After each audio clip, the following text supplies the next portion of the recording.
scary to even think about something like this happening to you, isn't it? Of course it is. The question is, are you ready? Do you have a plan? The answer for most of us is no. You may have watched something like this play out on the evening news and said to yourself, this just couldn't happen where I work, where I shop, in my house of worship, or where my children go to school. Unfortunately, that's not true. These events have happened in all of those places and with alarming frequency. Most of you have gone through fire drills or practiced evacuation procedures in the event of a tornado, hurricane, or other danger that might threaten your safety. But when have you practiced a plan to survive an active shooter event like this? Practiced a plan that could save your life, the lives of those around you, and make you a survivor. Today, that's what we're going to do. I'm Andy Sexton. As a law enforcement officer for 12 years and a SWAT assistant team leader, I saw firsthand the consequences of not being prepared. I also witnessed the power a strong survivor's mindset can create. We're going to give you the knowledge you need to develop your survival plan. We're going to help you recognize a potential threat wherever you are by increasing your situation awareness. We're going to teach you how to respond to that threat, show you how to work with first responders when they arrive on scene, and give you some critical life-saving techniques that you can use on yourself or those that are injured around you. Today, we're going to empower you and give you the confidence you need to survive. If an active shooter event occurred, would you be ready? What's your plan? Now, I'm not at your facility, don't know where your exits are, I can't see the layout of your office space, and I can't predict what may or may not happen there. So I can't give you all the steps A to Z on what you should do in an active shooter event, but what I can do is give you the skills you need to minimize casualties and increase the odds of survival.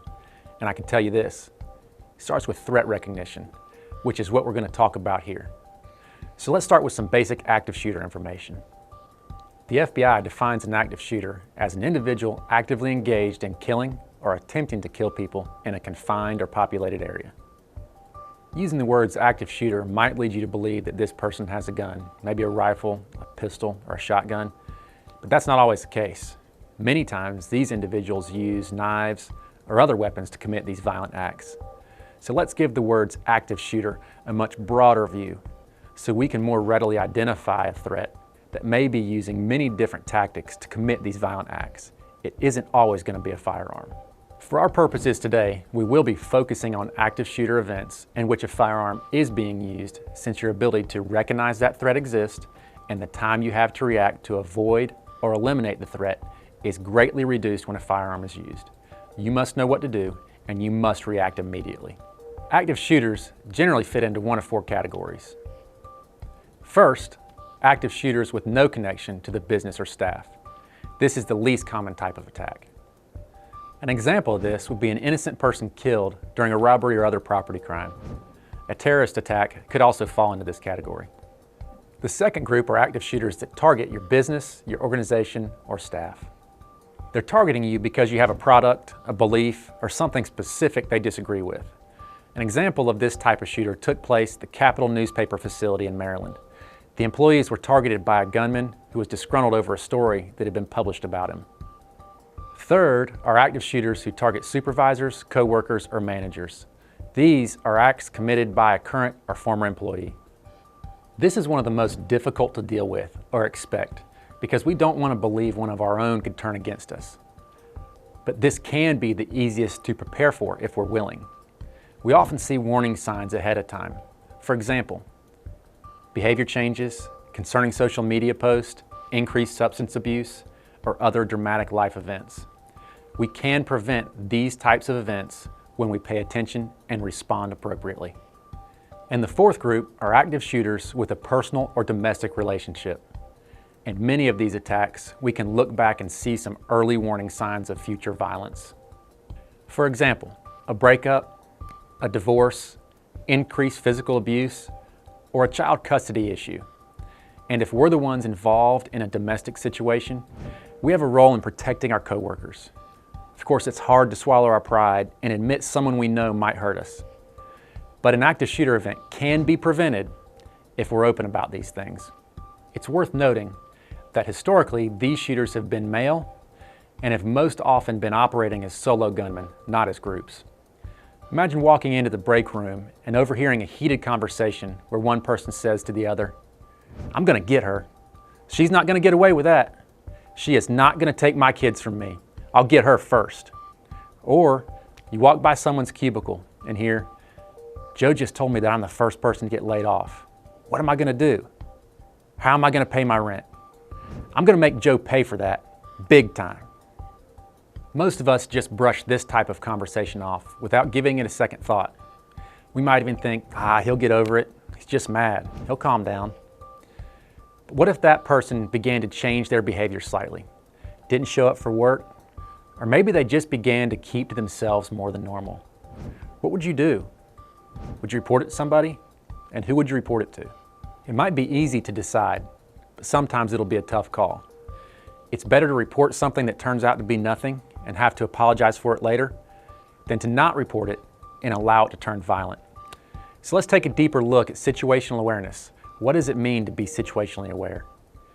It means that you are able to identify, process, and comprehend the critical elements of information of what's happening around you.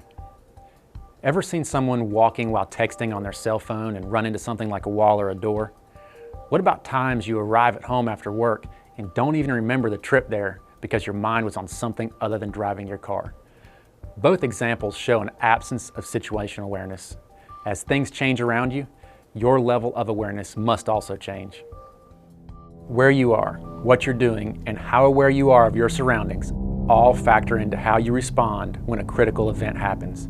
Are you paying attention and ready? Are you distracted and focused only on what you're doing? The difference could mean surviving or not. This is Cooper's colors. Maybe you've seen it before. Basically, it depicts 4 levels or stages of awareness. First, condition white, relaxed and unaware, having no idea what's going on around you, totally unprepared to react to anything. And when you're in this state of awareness, or lack of, you're more likely to dismiss something out of the ordinary rather than deal with it.